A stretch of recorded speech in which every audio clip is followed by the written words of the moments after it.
చేతిలో సామాజిక అస్త్రం number one number one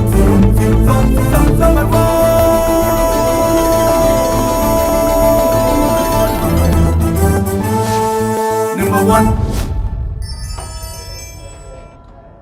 Andhra Pradesh assembly సమావేశాలు ఫిబ్రవరి 24 నుంచి ప్రారంభం కానున్నాయి. మొత్తం 25 రోజుల పాటు ఉభయ సభలను నిర్వహించే యోచన చేస్తున్నట్లు సమాచారం. ఫిబ్రవరి నెలాఖరులో రాష్ట్ర బడ్జెట్ను అసెంబ్లీలో ప్రవేశపెట్టేందుకు సన్నాహాలు చేస్తుంది. ఈ మేరకు ఆర్థిక శాఖ దృష్టి సారించింది. గత వార్షిక బడ్జెట్ను మించేలా ఈ బడ్జెట్లో ప్రతిపాదనలను రెడీ చేస్తున్నట్లు తెలుస్తుంది. గత 2 అసెంబ్లీ సమావేశాల్లో ఒకసారి ఓట్ ఆన్ అకౌంట్, మరోసారి పూర్తి స్థాయి 2024 వార్షిక బడ్జెట్ను నెట్టుకొచ్చారు. బడ్జెట్ తో పాటు ఇతర బిల్లులను కూడా సభ ఆమోదం తెలిపింది.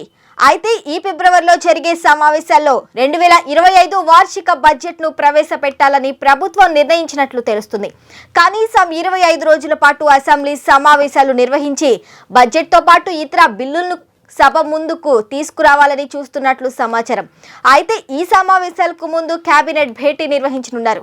అసెంబ్లీలో ప్రవేశపెట్టే బడ్జెట్ ప్రతిపాదనలపై చర్చించి పలు కీలక నిర్ణయాలకు ఆమోదం తెలపనున్నారు. సూపర్ 6 లో భాగంగా మిగిలిపోయిన హామీలపై ఈ కేబినెట్ భేటీలో చర్చించనున్నారు. త్వరలో ఉచిత బస్సు ప్రయాణం హామీని నెరవేర్చేందుకు అడుగులు వేస్తున్నారు.